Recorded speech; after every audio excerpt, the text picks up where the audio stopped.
Hi, everybody. My name is Diane Boorman. I'm a multi award winning business growth specialist. What do I do? This is always interesting. People ask me. I'm not a coach, I'm not a mentor, and I'm not a consultant. I'm a business growth expert. That means that I'm here to help you increase your sales, increase your profit, and increase your confidence. All while we add practical business knowledge so that you can make better business decisions. As you grow, and that's who I work with, is business owners that want to grow to the next level. And as we grow to that next level, we need new knowledge. We need wisdom sometimes. We can't just be doing the same old, trying to get to that next level. The problem that I solve is practical knowledge. My experience comes from owning my own businesses, selling them, building a franchise levels, business, etc. And so that information I share. And I've been working with hundreds of business owners now, doing what I've been doing over the last number of years. And we give you access to an ecosystem which often we don't have. So experts surround me in certain areas, from legal, from numbers, from all sorts of areas, and I will teach you how to build your experts around you. We also help you with the building of strategies and plans, and of course the implementation behind that. But also we hold you accountable for what your goals are and for what you want to achieve. Sometimes business owners and entrepreneurs find being in business extremely lonely. Sometimes it's scary. And most of the times they don't have enough practical knowledge because they haven't done that jump to the next level yet. So we help you because what we stand for, what I stand for, is gaining and sharing knowledge and wisdom for innovation and pushing your boundaries, most certainly, and your limits. You didn't realize that you can get to that next level in many instances. We move businesses from 6 or 7 figures to 8 figure businesses. I want to share my voice in a public speaking scenario, but I'm also there to facilitate in different workshops and one on one when we work through the diamond plan. You most certainly will have a lot of fun. We will laugh lots. I have a very infectious laugh, and if you're feeling stressed, that laugh is going to get to you, guaranteed. But I'm also going to share my experience. I'm here to inspire, motivate, and educate business owners for growth so that you can increase your sales, your profit, and your confidence. What I won't stand for is inauthenticity, because we will discover that along the way, stagnation in business, and just simply boringness. We don't want to be boring ever. We need that level of innovation, that level of creativity. So I'm here to help you build an ecosystem. I want you to take the time to be supported by business owners. And I want this ecosystem to be working together, adding positivity to one another, whilst employing and making impact in the economy.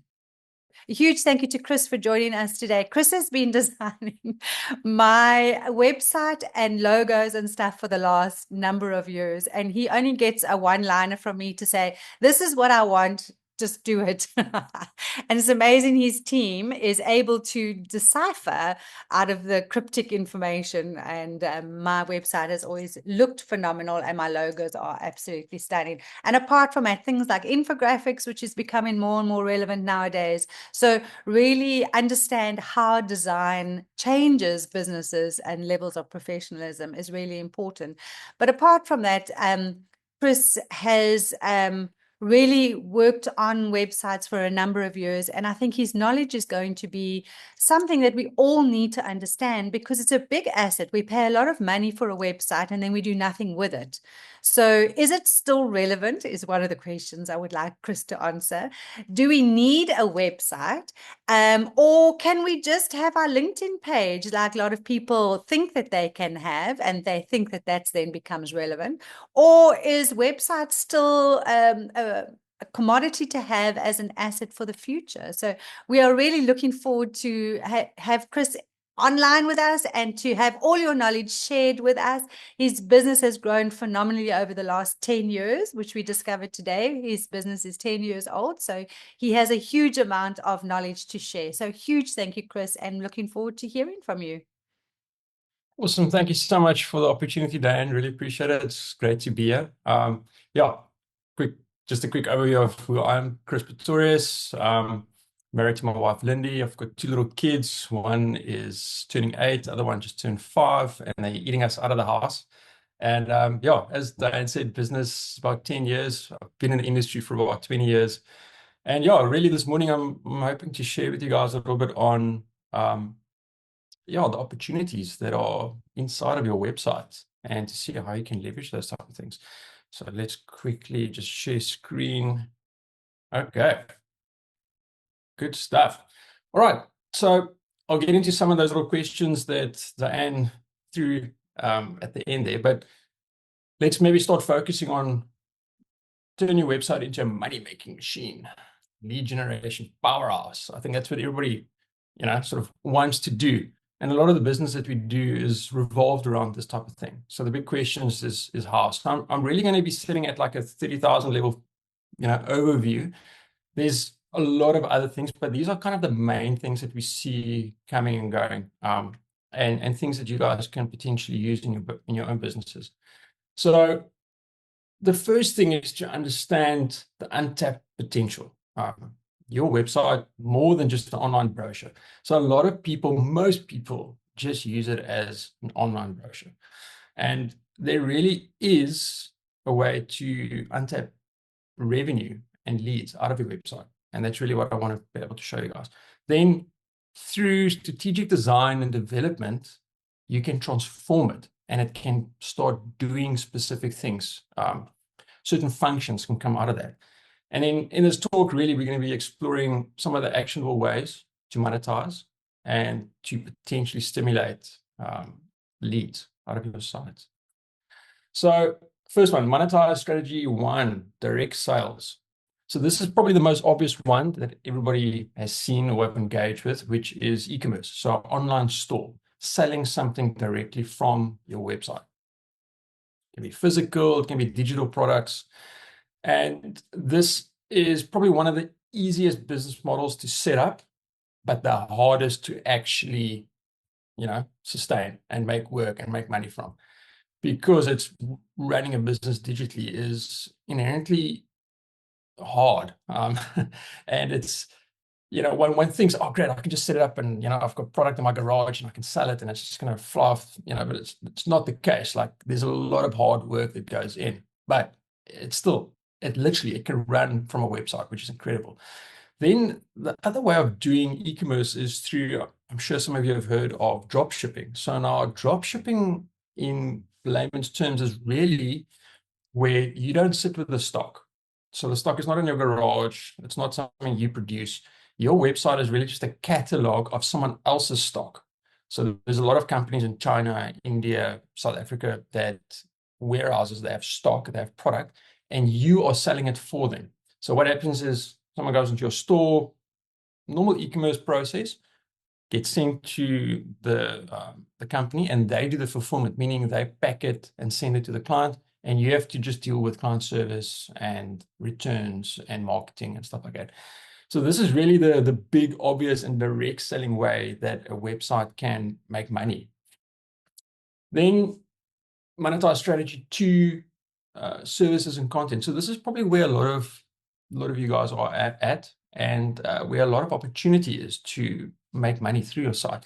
So online services, guys like freelancers, people that are able now to actually take direct payments through the website, where you can show products, people can engage with you. Consulting businesses, coaching, all of these. There's been an incredible space here where people are using these booking systems, to book in calendars, and they can even take payments through these systems, and then through stuff like online webinars, and all of these different ways of making your online system, you can make money through it. So in the consulting space, this is huge. It's a lot of opportunities. Then subscriptions. So a lot of these pay gates have opened up the whole subscription game. It's not so difficult to create this anymore. So on your site, you can have your different tiers, if you have set pricing, or if it's a monthly recurring income of some sorts. And people can, once again, they can see the product, they can click through, they can actually set up their payments. And then it's really just fulfilling, whatever the value is that you guys give. And then the last one is membership sites. So this is stuff like online courses, gated content. Let's say you have, high IP information that you're kind of selling to people. A lot of people are actually, even webinars, they get you to pay for it up front. And that is where you come onto the site and it's great. These are the value that we give. You have to pay monthly, annually, once off, whatever the case might be. And then you get access to this information. And all of this lives on the website. And there's people that are running like big and very successful businesses, literally just, in this virtual space. So in terms of services and content, these are some of like quite easy things that one can implement onto your existing websites. Then strategy number 3, advertising and affiliates. So now this is a little bit of the underbelly of the web industry that not a lot of people actually know. They see it, like you'll recognize it. So the first thing is just pure advertising. So back in the day, you had to drive on the N2, N1, see a billboard, or outside advertising. And these things were so hard to track how well it actually worked, so that these companies would throw out these numbers, but they never really knew exactly. And now online, I'm sure you've been on, your favorite news outlet or apps and these type of things where, ads pop up or, there's advertising. You'll see it on the social media channels. The advertising is it's a massive, massive industry. So you can advertise directly on your website, and people can pay you for that. You can allow some of these other outlets like Facebook, Google, all these different media buyers to use your site. But for that, you need traffic. So traffic just means the amount of people on your website at on a daily or monthly. Once you have really high traffic, trust me, people are going to start contacting you because that's just how this works. So now the next one is the affiliate marketing. So to give an example, stuff like Amazon sells a dishwashing machine, then you can go and register with them. And there's loads of these options. I'm just using them as an example. You go and register with them and they give you an affiliate link, and then you pick and pull the products that potentially is relevant to your service or industry or website. And then if someone comes into your website, they click through and then they go into Amazon and they actually buy this product. Then you get a percentage of that sale. So this is an incredible way. So what a lot of people would do is if they are generating a lot of content and they have high traffic, then they start selling these products. So you'll see people that are doing stuff like influencers. Right. This is how they make their money, is by people saying, oh, sell my product, tell people about it. And if they buy, you get a portion of sale. And this is an incredible, massive, massive industry. I think there is a lot of disruption in there now because of AI and so on and so forth. But it still is. It's not going to go away. I think they're just going to find different ways of monetizing these type of things. So this is also a way to actually make your website, make money for you. But let's maybe get into the next one, which is now shifting the focus from, really just a money-making website to, as a business, what can you do to your website to, number one, generate leads that will make you money at the end of the day. So there's a few simple things you can do, and we'll get into that. But it really comes down to taking your static website. So static meaning it's a brochure, it's a flat, does nothing. It's just boom, read, to it actually does something or fulfills a specific function, or there's a few gimmicks in there that is getting people to talk to you. So really moving it from static to dynamic. And I think that's really what I want to talk to you guys about now. So lead gen tactic 1, compelling CTAs and lead magnets. guiding visitors and offering value. So CTA is just short for call to actions. You all know this. These are the little buttons that says start now or contact us today or, talk to me, read more. It's really any action that the user needs to take that leads them to the value. Now, the value is to contact, or the value is to download this, or the value is to, go and read this information or watch this video. It's guiding. It's guiding the client towards the thing you want them to see. Now, one of the biggest mistakes that we see users make on their websites is by having too many different call to actions. So what I'm saying about that is that it's not about not having like 5 buttons on your website. It's about the 5 buttons going to 5 different places. You always want to make sure you are guiding them to one specific thing. You want to focus on one call to action per page. You can have 5 buttons or ways of people connecting with you, but make sure it leads towards the same thing. Like you actually want the content to have this flow where it's go here, not go here, go there, go there. That's just confusing, and then you end up not getting conversion. Conversion is just a fancy word for someone going to where you want them to go. The next one is a keyword that people call lead magnet. And this is really just giving away good content, giving something of value away so that you can get an email address, someone contacts you, someone clicks through the action that you want them to do. These can be things like ebooks, guides, templates, or just a free consultation. If you're selling your time, it's really giving something away so that you can get bigger business out of them later. Now, it's incredibly important that it needs to be something of value. It can't just be something that's just out there. Like, people generally want something they feel like, oh, wow, I'm getting something out of this. And I think each and every one of us in our business have something we can give away of value so that we can get closer to the client, which is really important. Then lead gen tactic 2, and this is crucially important here, is the easy contact and engaging content, making connections simple and providing solutions. So where we see a lot of issues is the contact form. Now, the contact form is where you put in name, email, subject, submit. And that's really just a quick and easy way for users to make contact with you. Now, a lot of these contact forms don't even work. The emails don't, come into your inbox.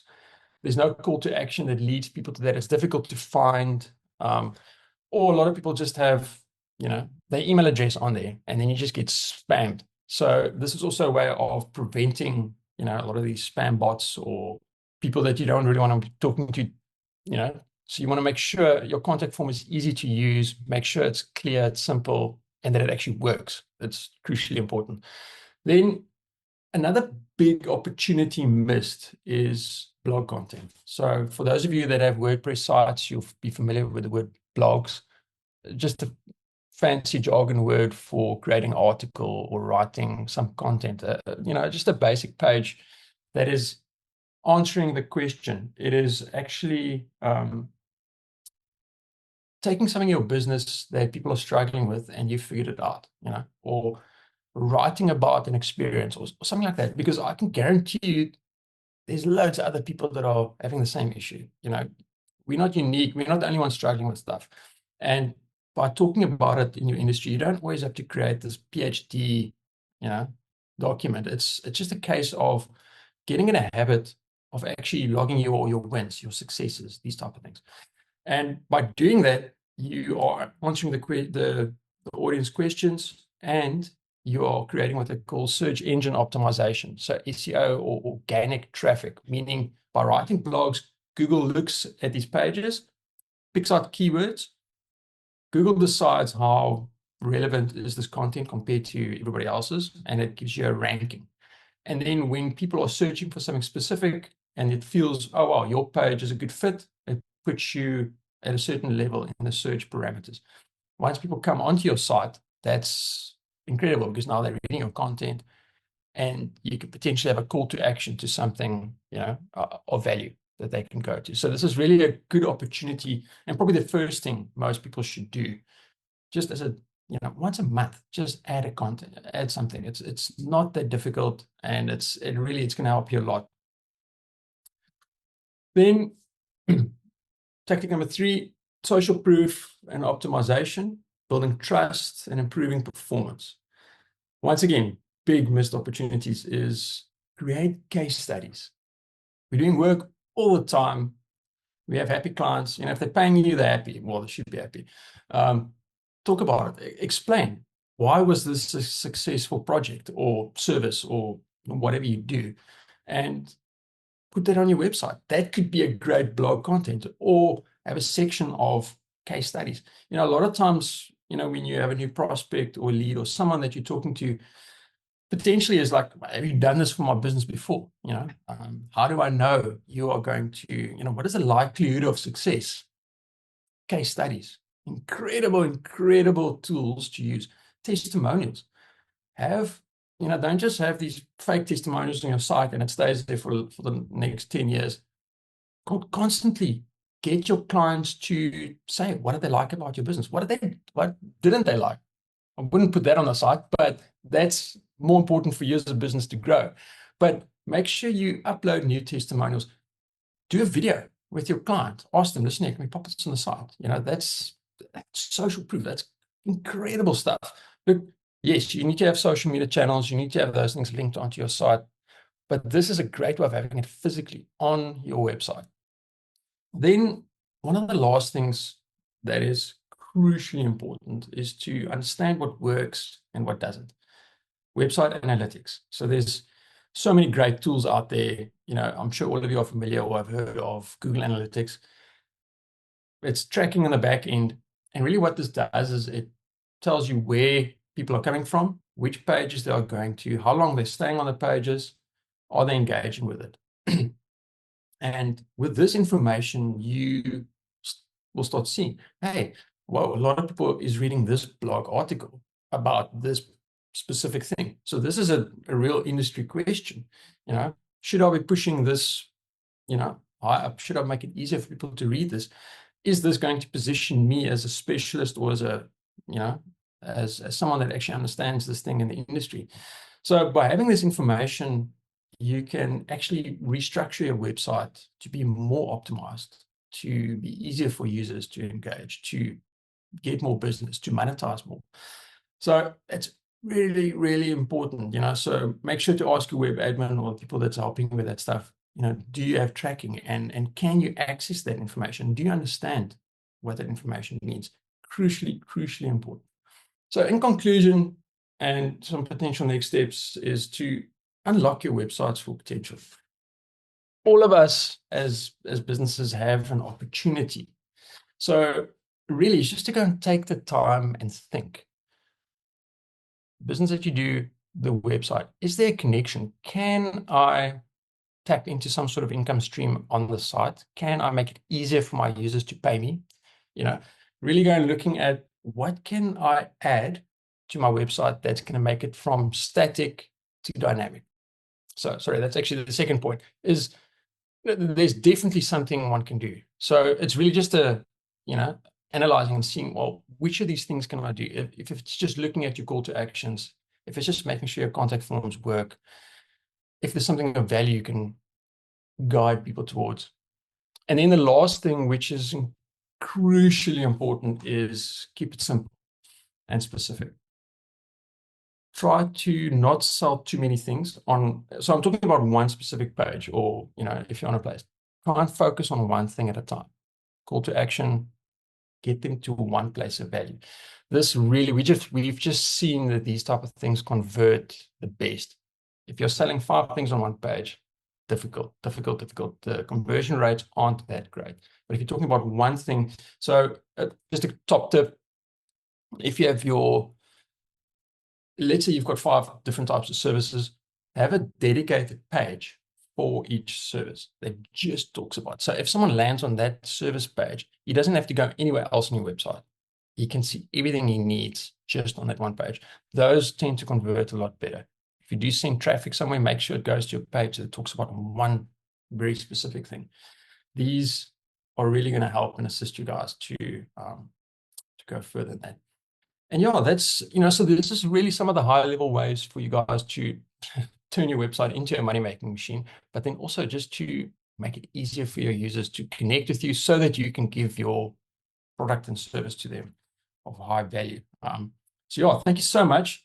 Yeah, if anybody's got any questions, happy to try and answer. And yeah, thank you so much for this time. Awesome. Thanks, Chris. Okay, so we open up the floor to everybody now. What questions do you have from your website? Is it making you money? Are you getting the right leads? Anybody got anything before I ask Chris to do something? Can I quickly ask a Of question, course. please? You're welcome. Chris, thank you for the information. It's very informative, especially about keeping it simple. So I have a newsletter, and I've seen other websites where you go to the website and then you get a pop-up that says to subscribe to the newsletter. How successful is that? Because I asked my web designer for a quote, and I'm like, must I pay it? Will it make an effect, or will I increase my subscribers by doing that? Yeah, that's a good question. So once again, a pop-up is just another call to action. So there's a few different ways of setting these pop-ups up. The last thing you want is for it to be annoying.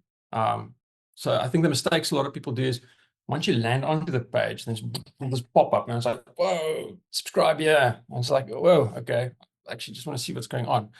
So if you think about it, let's say you walking into a Checkers and this guy with a billboard smashes into your face, buy bananas.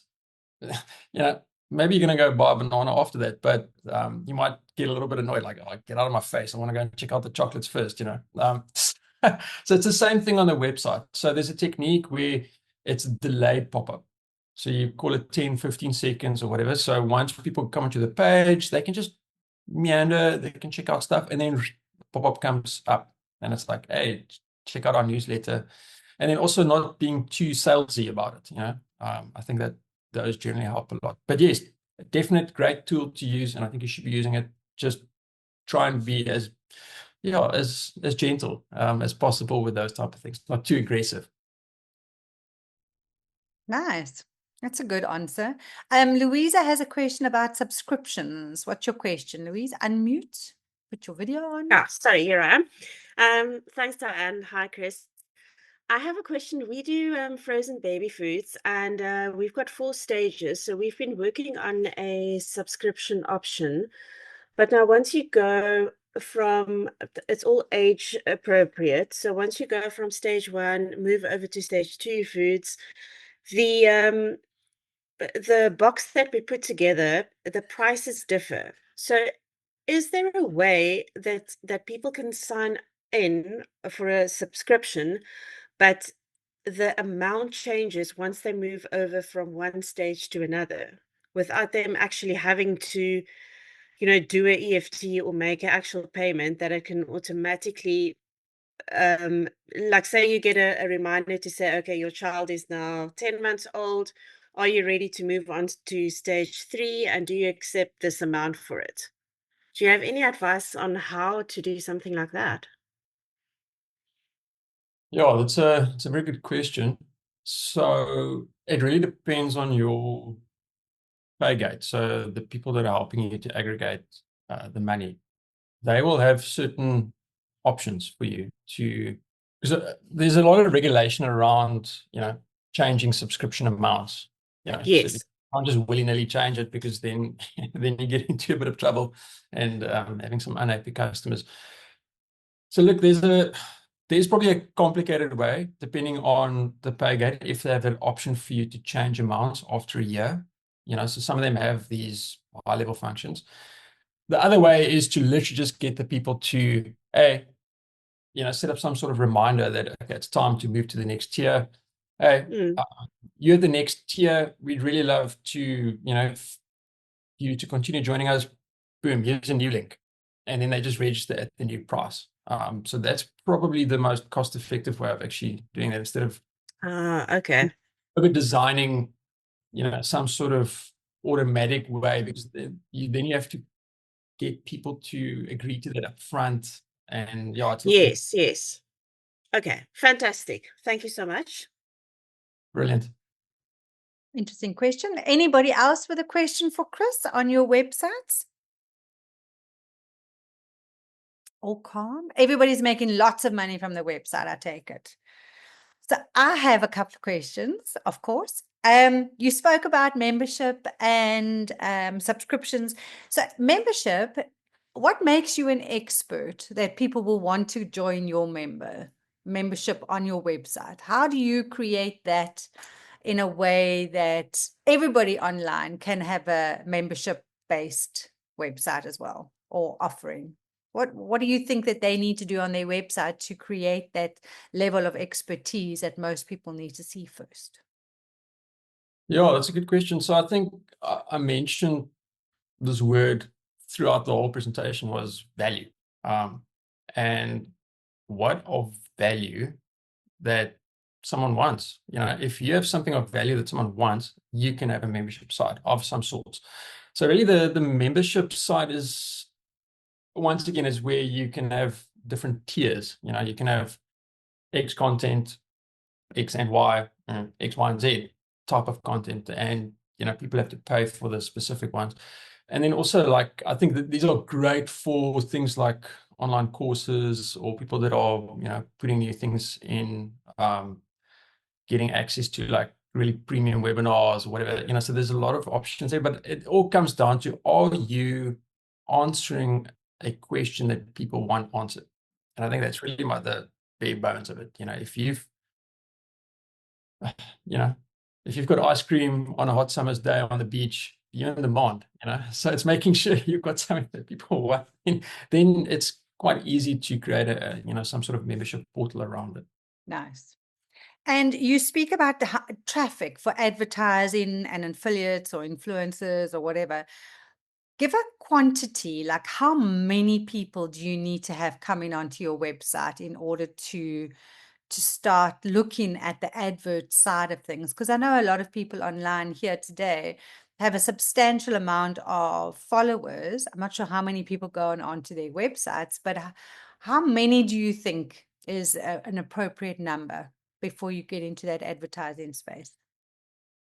Look, I'll be honest, we're competing with the US for a lot of these things, so those people, they quick get 5, 10 million, followers and stuff like, and then obviously they are, making those things work. In South Africa, it's a little bit more difficult to get those type of numbers. But I would say, instead of focusing on how many people can I get onto my site, it's the quality of traffic that's important. So once again, I'm a little bit of an advocate of this, is instead of having 10 million people on there, but you've got 100 that convert, rather only get like 500 on there, but you have like 300 that convert. That's really what you want. You want to make sure that even if you go into a smaller pool, but you're the big fish. Yeah. And now being a massive pool, and you're this little, plankton that no one can even see. So in terms of affiliates, I mean, look, there you need to be hitting like the thousands, from 10 to 100,000. I think then it's really, then you're going to be inundated with emails and people wanting to link to your sites, do these type of things. Just by regularly creating blog content, to just give you guys a quick example, like we did an actual exercise. Like, I wanted to test a theory because I saw this thing on YouTube once where this guy was saying, you create content in a certain structure, and then we literally smashed out like 100 blog articles in like a 2-week period. And all of a sudden it jacked our traffic up from next to nothing to about 30, 40,000. But the problem was the traffic wasn't what I wanted. It wasn't necessarily the type of people, but now, you have all these people. So it's very important that when you do this, make sure you are attracting the people you want there. So for me, it's more important being in the right pool than being in a big pool. Nice. Yeah, absolutely. I mean, I tend to agree. I always looking for ways of filtering. How do you not have so many meetings and how do you not have so many emails coming in your inbox? So there's got to be a way to filter to get to the right level of person that you want to work with. Um, Absolutely amazing. I think that websites have a long way to go still. I mean, I think that they're very relevant. I find that a lot of my clients that don't have websites miss out on that level of professionalism. So if you're looking at businesses without a website versus just having a LinkedIn page, what are your thoughts on that? Is that acceptable?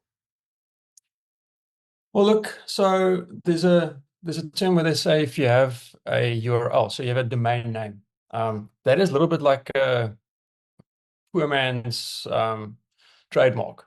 So that's really the minimum you need to do is to secure your name, because otherwise someone else is going to take it. And I think once again, generally the people that only have LinkedIn or so on, the same thing will happen as they'll be using a Gmail or some sort of Outlook address or a Yahoo, and then that just there's a lot of sites out there now that block those email addresses. Like you can't even contact them. It has to be a business email address. So depending on if you're B2B, then that is crucial. You want to be talking to other businesses. You don't want to be talking to random. If you B2C, that's a whole different story. Then you're going to be talking to people that don't have business addresses. But I still believe websites are relevant.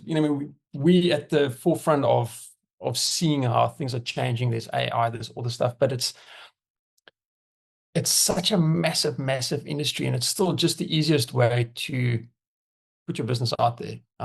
And I think definitely it's a missed opportunity. You should have LinkedIn, you should have all these other things, but a website it's just going to give you that extra credibility. That's not I think people, it's an expectation that a minimum expectation that should be met for business that's wanting to present themselves in such a way. Nice. What's your question? Hands raised. So, Chris, I want to know, I should most probably later this year give my website a fresh look. I wanted to know, is there a rule of how much content you have, like how much words, characteristics? Because like I had a meeting with a person 2 days ago. So before the meeting, I go and research and look at the websites. But there was such a lot to read. You actually get confused. So much information, like information overload. So I want, is there sometimes a case where I have too much information or too little? Is there a certain amount of characteristics that's just right? Good question. I think it really depends on that info is. So for blog or article contents, you should have at least 1,200 words. For things like home pages or service pages, there I would actually simplify. Instead of getting people to read loads of stuff, get to the point. Really be clear, answer the question, here's a solution, get all of us, or go check out this value, a lead magnet or something. So it really just depends where you're at. It's like you can't really say X amount, this and that.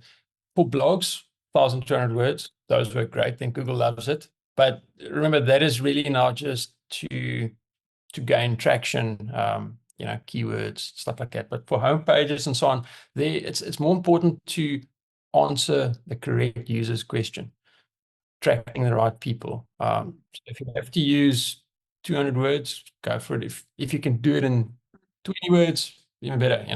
I think keeping it simple. The attention spans are short these days. Yeah. People don't want to read that anymore. So getting to the point, if you can literally get to the point in that top header section, great.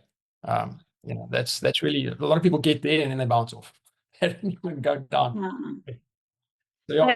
Maybe would they want to know more, they can click on the call to action, maybe actually book a call, because after once I had the meeting, explained it, so actually better than reading the website. So maybe thank you, Chris. Thanks so much.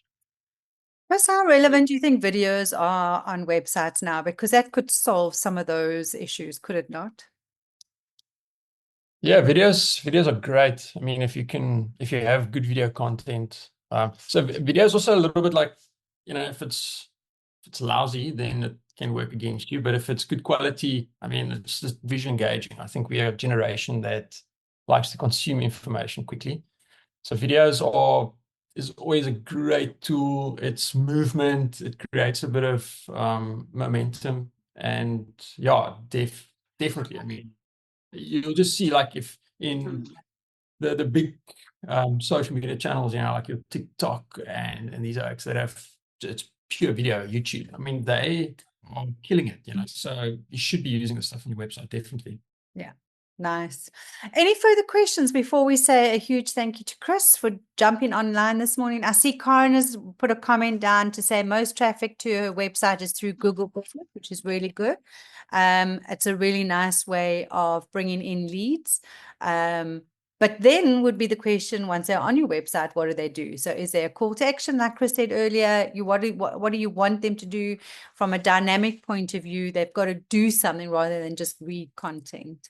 So that's a really good way of bringing clients to you.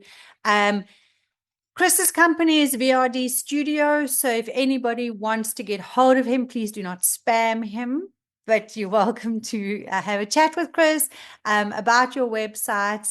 His team is absolutely phenomenal. Reach out and get a quote to go and change your website, upgrade your website, or go and look at what you've done. I'm sure he will spend a minute going through and saying, this is what it is, and change it, in other words, and use their team. So please reach out to him and get your websites there. You spend a lot of money on your websites. It's definitely an asset to your business, and you want people to really engage with you, and you wanting to get new clients. So it's a great way of bringing those clients home. So huge thank you, Chris, for joining us today. Thank you for your expertise and your insight. We will be putting this video up onto the YouTube channel. So if you want to go and re-listen to what Chris had to say, just go and listen to those serious nuggets that he gave us that you might have missed the first time around. Please go and do that. It should be up in the next couple of days.